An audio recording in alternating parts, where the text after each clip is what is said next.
Three, two, one, and we're back. Hello. Welcome to another episode of the Jeffrey Salpin podcast. Today it's just me. I'm out here in, I don't know what this park's called, but I'm out here in a park near my house. I've been home for a bit. That's why there's been no episodes. I wanted to take a break for this Christmas holiday, just to spend time with the family. Stop working and just spend time with family, eat good food, party, and then just look forward to the new year. But we're back today, just to wrap up. This is the final episode of the year. I'm just here to wrap up, just talk about some lessons that I've learned throughout the year, throughout the podcasts that I've done, or the episodes that I've done this year. It's been a wild year. It's been one of the best years of my life, definitely. So I thought I've been learning so much, and I've just been spending the last couple of days going through the episodes, and it just really gave me clarity over some of the conversations I've had. And I wanted to just take some of the 10 best quotes, not the best ones, just the 10 quotes that I thought were important, and then also share them with you today. So that's what I'll be doing today. Without any further ado, let's get started. Okay, so I've got the quotes here, and I'm just going to be just reading them, listing them off. First I'll read the quote, and then I'll maybe talk a little bit about it and why I think it resonated with me.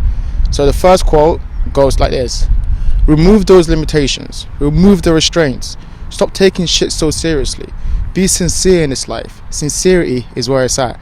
Experience shit, realize you're a free fucking human. You are your own thoughts, make your own decisions, your own choices. Act intentionally, and for God's sakes, express yourself, man. Don't repress, express. So that's from the episode I did with Jason, so episode 10. I named the title of the episode Don't Repress, Express. And what a quote. I think even though I had this conversation with Jason after I already started the podcast, it was such an important mental barrier for me to overcome at the beginning.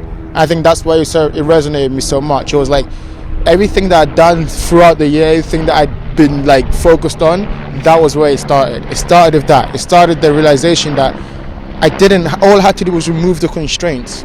Just let go of the restraints that I had of myself, let go of all those mistakes that I thought I was going to make, really understand that life is not that serious, if you're going to make decisions, if you're going to make progress in anything, you have to just let go of everything and just kind of exist within the world, not within yourself. Obviously understand yourself, also exist within the world and in action and in doing the things that you want to do. You can worry about the mistakes that you might make, or the mistakes that you made in the past, and obviously those were some of the things I thought about. What if I upload the podcast and people have opinions about me, and I thought, who cares? At the end of the day, I like who I am, and I think hopefully you guys like me too. From if you're watching this, maybe you don't like me, oh gosh, now I have feelings of self-worth. You can get stuck in that cycle your whole life of just worrying about the mistakes you might make or the mistakes you made before, and that's a vicious cycle to be stuck in, because there's no progress. You never do anything. You're always just stuck in that spot. And if you want to just go somewhere else, you need to really just like you said, remove those limitations, experience shit. You are a free human being. You do have your own thoughts, you do have your own dreams and things you want. Don't be limited by other people's perception of you.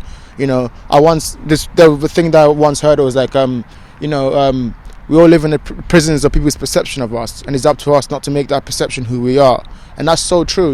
We all kind of exist in other people's mental, and if you just let that go, and it is some bit of spiritual stuff, but there is truth in it, and it does grow cool, and it does really have an effect in your life. Let go of that stuff, and act intentionally. Over the last 6 months ago, I started charting out my days. So anything I want to do that day, in the morning, I'll put it down. I want to do this, I want to record this podcast, I want to go here, I want to do that. And just having that intentionality about my day, about my life, gave me so much freedom. Like Jocko Willink said, discipline is freedom. Once you discipline at your time, and you just put that into I'm going to do this and this and this, and you actually do it, it gives you so much freedom in your life to just really experience yourself. And that intentionality just allows me to see what I spend my time on, and also be aware of what I want to spend my time on going forward. And all the stuff that I didn't want to do, I just start cutting that out easily. Or the people I didn't want to hang out with, I just start not hanging out with them. It wasn't it wasn't out of any malice or anything like that, but it was like, okay, I have to make the walls of my life secure, and the only way I can do that is to retreat them in. It's like the inner citadel kind of mentality. It's like, don't have the walls of your life so extended that you can't really reach there, and that you're vulnerable in that area. The things that you don't want to do, remove them. Like, act intentionally also means to relearn better habits. Like, unlearn the habits that you were taught as a kid that you didn't want to do. The waking up and staying in bed all day. The eating unhealthy. The not understanding of what you need to do, how you need to achieve goals, and what the level of effort that takes. All of the stuff that as from different cultures and different families, there's different experiences or habits that we are taught that even our parents don't understand. Unlearning them about yourself, and then really figuring out what you want, and really like learning those new habits. And they'll take time, and they are stressful, and they are kind of hard, but that's the life. That's life. That's the amazing part about it, that you get to live that experience, and that experience is just your own. So yeah, that quote from Jason was amazing. Like, it was such an important realization, and when he said it, like, I didn't even clock it until afterwards when I was editing, and I was like, ooh, that's a banging quote. That is an amazing quote. Okay, so moving to the next one. A lot of the time people fall in love with the persona and not the personality. See, love is different for different people. It's a decision you make to choose someone through this absurd life we're on. You find someone who sees the same things you do, same outlook on things that you do, and you ask, hey, should we walk this path together? That's from the episode with Jasmine. It's called A Romantic Odyssey, episode 14. Love, man. I feel like everyone who knows me understands my life, like, who knows me personally, understands I have this weird enigma relationship with love, with different relationships. Like, I never really talk about it. I try to like keep it within, but it always comes out in the poetry, or it comes out in the essays that I write on Substack. But it's such a weird thing especially this year, having to understand that maybe I didn't understand what love was, that I was chasing as a romantic, chasing this ideal, chasing this version of myself that I wanted to be, but I was neglecting the basics. I was neglecting the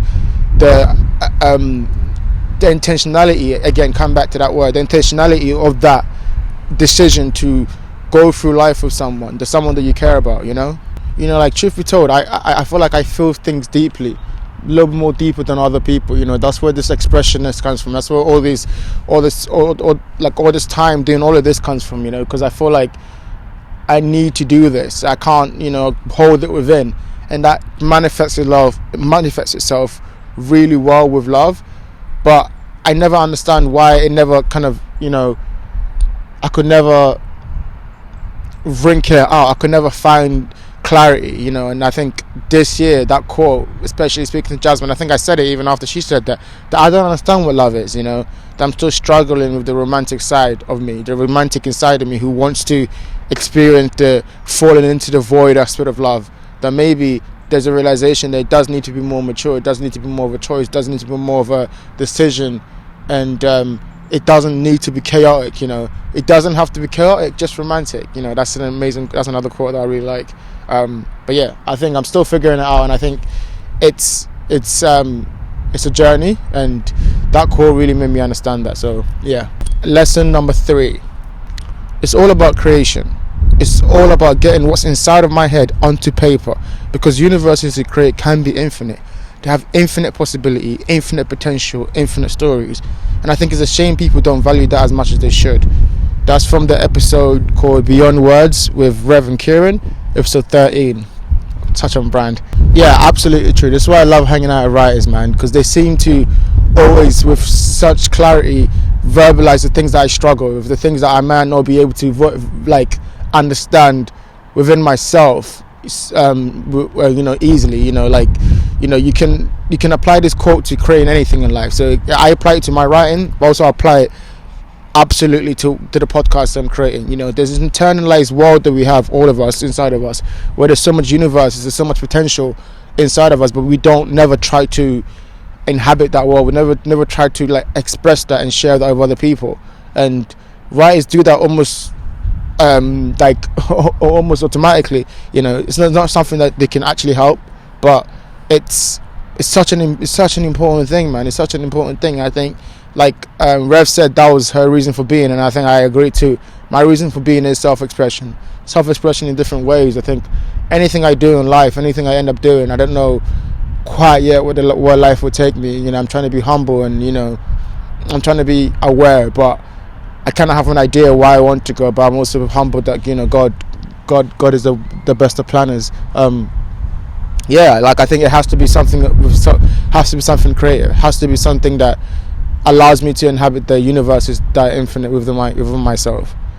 You know, I do think it's a shame that people don't inhabit this world as much, which is kind of the reason why. There's many reasons why I started this podcast, but that's one of the big reasons why, that I wanted to show that people within themselves, that if you have an interest, that's the universe within itself. And if you allow yourself to inhabit that world, say I sit you down and I say talk about it for an hour, there's so much possibility in it. There's so much.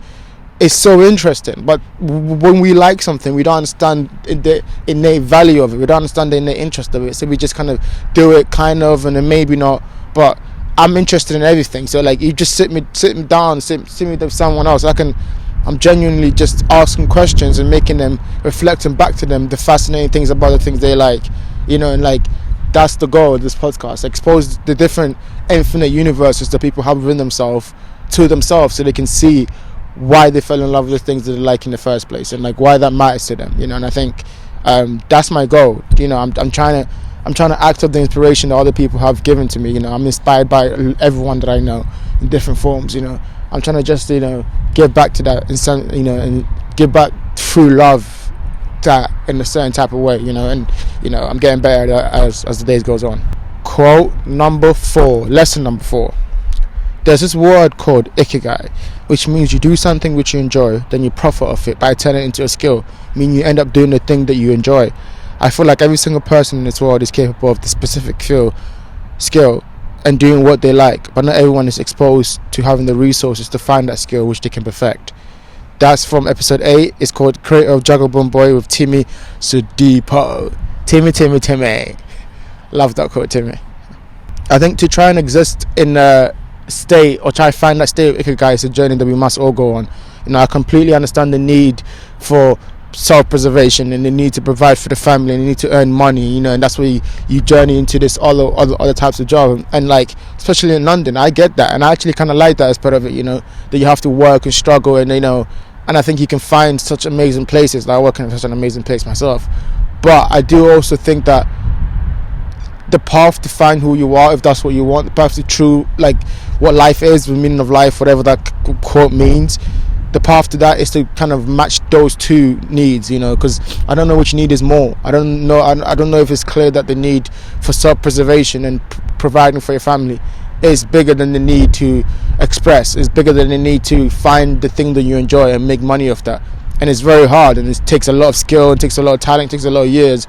But what better journey there's to go on than to find that yourself, you know. And that's a lesson that I learned earlier this year, and that's a lesson I'm trying to, you know, impart with the podcast. The Winds of England, 1-0 to the Winds. Fucking fucking hell, the Winds, man. You can't undefeated. I saw it coming and I still couldn't save it, but it was so good. Yeah, I mean, like, that's just to finish that quote. Yeah, that's the lesson I'm trying to learn.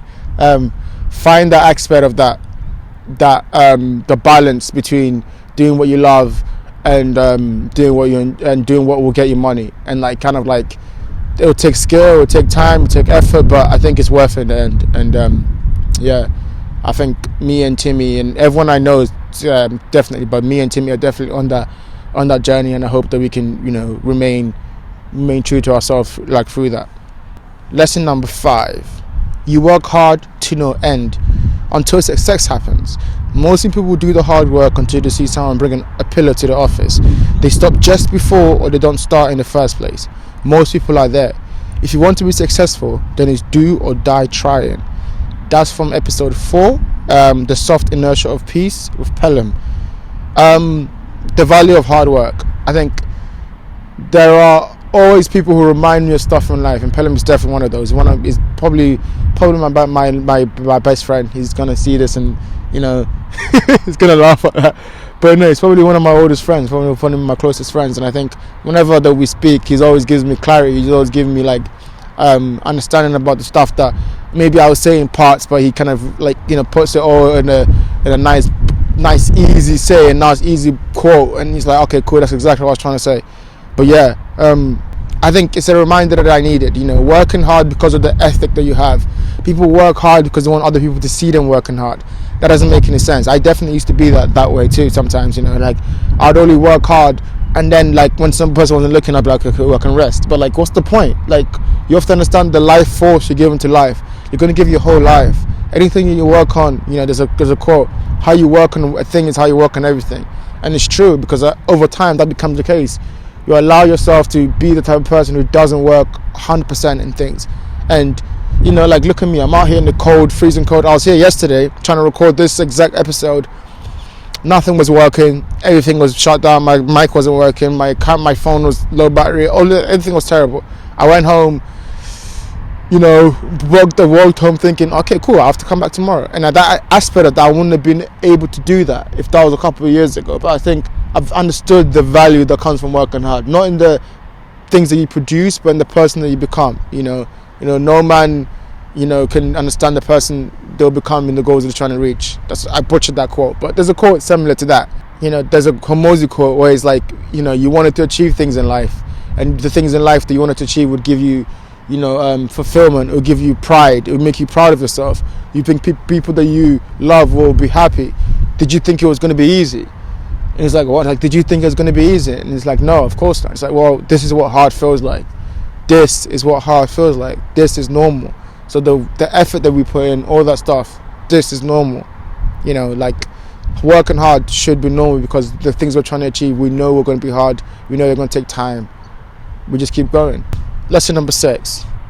I've always been a future-focused person, to the point where the future completely eclipses the present. It used to be the past, and the past used to justify why I was so fixated on the future. Amazing quote. That's a quote from the same episode again, Beyond Words, with Reverend Kieran, episode 13. I could fill this whole episode with quotes from Kieran, to be honest. Like, whenever I speak to him or Pelham, actually, they reflect the truth of my being to me.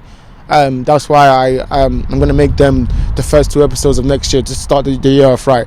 But it's absolutely true, man. It's like, that really used to be how I thought, it's like sometimes today I feel like I'm stuck in a trance where the future eclipses the present. Like, I only live for the future, and the present is just a conduit for the things I want to achieve in the future. And I struggle with that sometimes too, because I don't know if that's, of course I understand that's what you're supposed to do. That's the hard work you're supposed to apply, right? You're supposed to apply that, because if the things in the now you don't have the things that you want now, then you work for them in the future, and you hope the future will be better. I try to balance that with the fact that I am a human being living an experience right now. So I have a great time. I laugh a lot. I have great times with friends, meaningful conversations, spend time with family. You just really try to enjoy life while having the mind on the future. That balancing effect, that balancing act, is not something I think you figure out, especially when you're in the young aspect of your life. It's a journey. It's a process. But yeah, I think the past used to eclipse the present, which I think is much worse. Like, I used to live in the past, all the mistakes that I made, the things I should have done, the kind of person that I was that I wasn't proud of. There was all these things that I knew that, like, my life hadn't begun, and I was stuck in that mentality, but it didn't make sense to me. And I thought, if I'm going to live for anything but the present, then it should be in the future. And I've seen my life get much better doing that, and that, like I said, that quote kind of encapsulates a mental state which I was in for a long time. And I think it's I'm slowly figuring out the truth of that, as I keep living. And I think that's the best thing you can do: live in the present and the future, because the past is done and you can't change that, but you have some hold on the future, even though those who doesn't exist. To live completely in the present is a nice voodoo saying. Live in the present is true, but also, like, it's ephemeral. It's an abstract idea. You can't really hold on to that, because if you keep living in the present is now, and then like 10 seconds from now, that's also the future. Don't know if that made any sense, but like, what I'm trying to say, like, again, that lesson that I had to learn throughout the year, which is so important for me. Lesson 7. there is a sentiment that you should lose your attachments. You need to find enlightenment. You need to forget this or throw away that. But at what point are we not being human anymore? Sage Insights with Michelangelo, episode 17. Mikey's episode was one of my favorite throughout the year, and I told him much after we recorded it. Not only because he's fast becoming a good friend of mine, but he speaks in a very, very good way. I know we're similar in a lot of ways, that he can put, and he's a good speaker, so he can put his hand on the feelings that I have internally too. And I think I like that a lot of my friends can do that. Last year, I chose the feeling of enlightenment. I found peace at some point. I found clarity. I was listening to Eckhart Tolle. I was meditating in the park. I was, loving the trees, loving nature, loving the sky. Just the present moment. I was really there.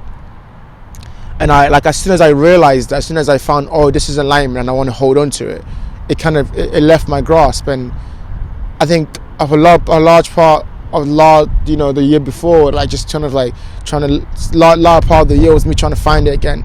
And I think this year I realized that's just stupid. There's no need to go find that.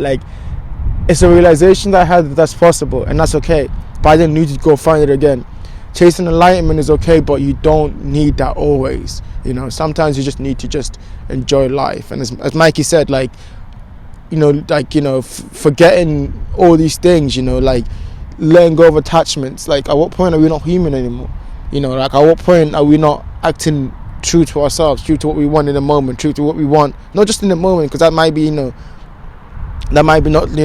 delaying gratification, but at what point are we not being real and being human and understanding that it's a process, and the process is part of the journey. I chased enlightenment. I went monk mode. I focused on meditation. I went for walks in the parks, cold showers, all the things that you do when you're in monk mode. You just focus on yourself. I read a lot, I wrote a lot, and it was good. It was a rebirth, and I think it was important. But you get stuck in that cycle because it's a repetition. You try to repeat that. You try to stay stationary. You try to stay in that field. You don't try to allow the change to come. Because you want to stay in that enlightened state. That's not life, man. I understand the need to not be attached to the things of this dunya, this world, not be too focused on attachments. I think that comes with a level of detachment of the world also doesn't work if you're trying to love fully, if you're trying to love each individual. So it's about finding the balance, understanding that you can't be attached to just material things in this world, or the material world, but also it's fun to be attached to some material stuff. I want to play, I want to have fun, I want to be able to engage with the people that I love and have meaningful experiences with them. So that quote, was something that I was coming to terms with, and I think I hadn't really verbalized it, but Mikey did a really good job there verbalizing that for me. Lesson 8: if you don't limit yourself between religions and feed your theologies and doctrines, I think it's very important to expand that and to not just look at one source for the truth and wisdom, but look at all of them. Find the commonalities, and those commonalities will probably be more accurate to the truth. Another brilliant quote by Jason, man. It's I realized that a lot through recording this. A lot of my friends have amazing quotes. I'm actually really, really lucky. But yeah, he was talking about religion. He was talking about the religious journey that we all go on, and I think I asked him the question about the Bible, and he was saying, yeah, that's also great, but find the commonalities between all the different religions. Don't be taken in by the doctrines. I do think often, there's definitely truth there. There's beauty and truth there. But the world is so complicated, It's not as simple as one version of the truth for eternity, and that's the only version of the truth that works. I think this year, in order to find my faith again, I've allowed myself to ask the questions that most Christians wouldn't ask. Go back and trying to separate the wheat from the chaff. Which of these truth is directly from Jesus and from God, and which of these are influenced by human nature? Because I think a lot of them, based on the time that was written in, is human nature, and you can tell because those are the only things that don't express love.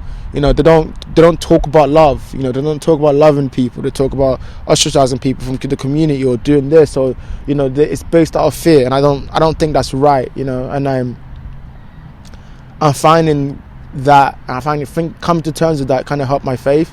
and also find the commonalities, like understanding different religions, understanding the Bhagavad Gita, understanding the Quran, understanding all these different things that also kind of say the same thing. And the only commonality from all of that I found is love. Is to love yourself, love everyone around you, love the natural world, and be expressive and think about these things, meditating on these ideas, meditate on death, meditate on the love you have for other human beings, understand yourself, understand the different variables that exist within yourself, what you can be, and what you should be skeptical of, and just doing that this year. It's a journey that I don't talk about much because I think it's an internal one, but I'm going to try bring other people on the podcast so we can have the conversation about religion. But it's a journey I'm still on. It's like amazing. Another amazing quote, another important lesson that I've learned throughout this year. Lesson number 9: I welcome death once he's earned me. I fear death as I haven't done what I needed to do yet. Then he goes on to say, discovery is the purpose of life. Our life here is to live our life to the fullest and understand its capacity, what our potential is. That's from the episode called Conversations in Cornwall with Andre, Amra and Amir, episode 6. To be fair, there's so many quotes I could have used from this episode. Like, not only was it a funny episode, one of the funniest I've recorded this year, but definitely, like, the guys were amazing, man. Like, they took me serious. Like, I bounced between funny and, like, deadly serious about, like, really deep, important stuff. And they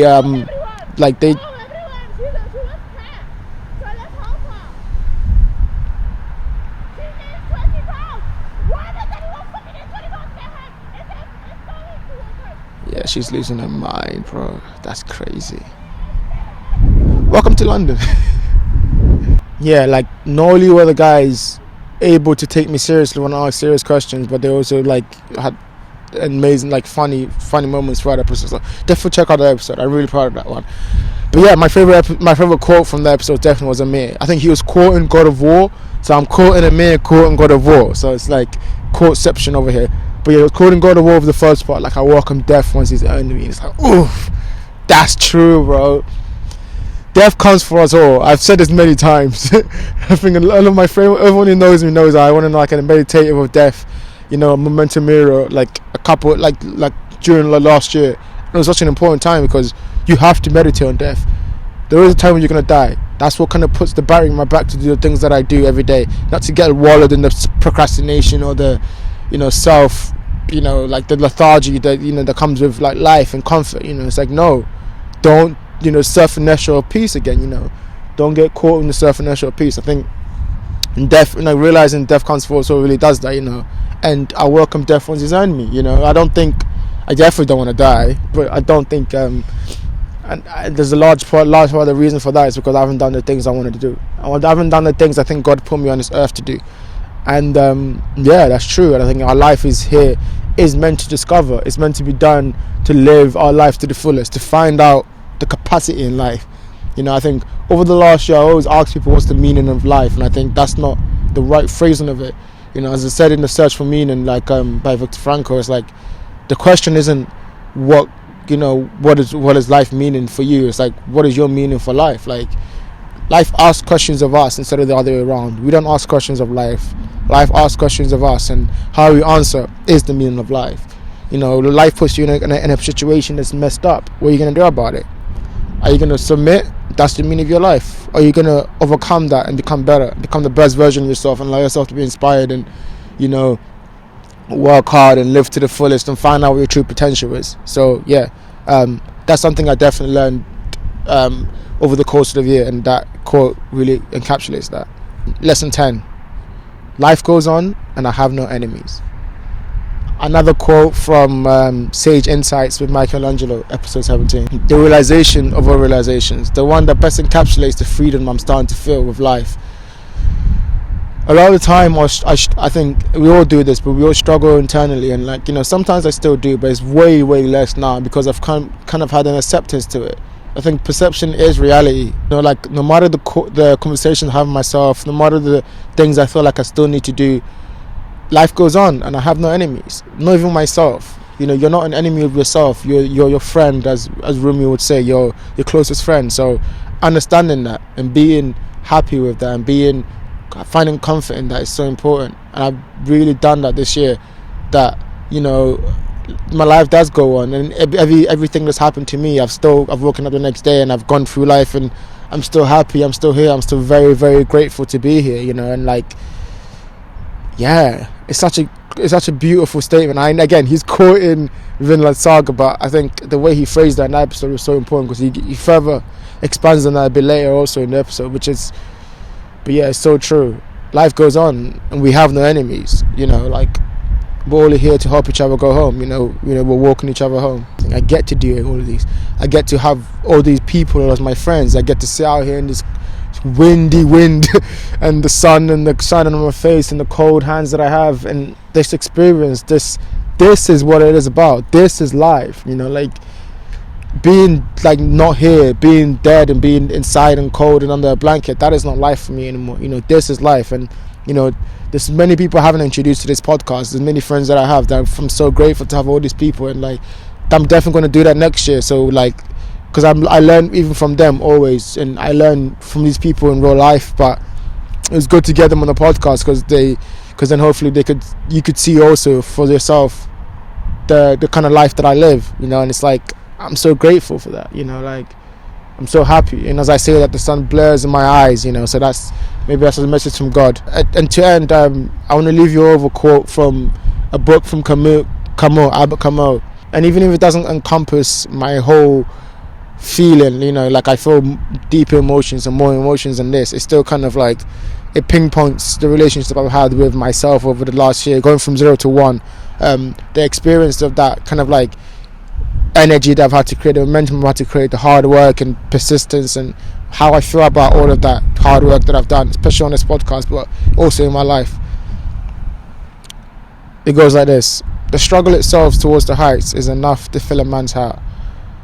One must imagine Sisyphus happy, you know. And I think that's a great way to end this podcast, a great way to end this episode, actually. Once again, thank you all for watching. I'm so excited for next year, man. You have no idea. I'm so excited for the people that I'm going to bring on to this podcast. I'm so excited for the year that I'm going to have, the experiences I'm going to have. More. I want to do more, and, you know, I don't want to talk about it. I want to show you guys. So I think we're going to go on this journey together. And thank you everyone for watching. Thank you everyone who's been on the podcast this year. It's just been, you know, I've just asked and you've done it, and you've not asked for anything else from me, and I really appreciate that. So but yeah, man, thank you so much, guys, for watching, and until the next time, peace.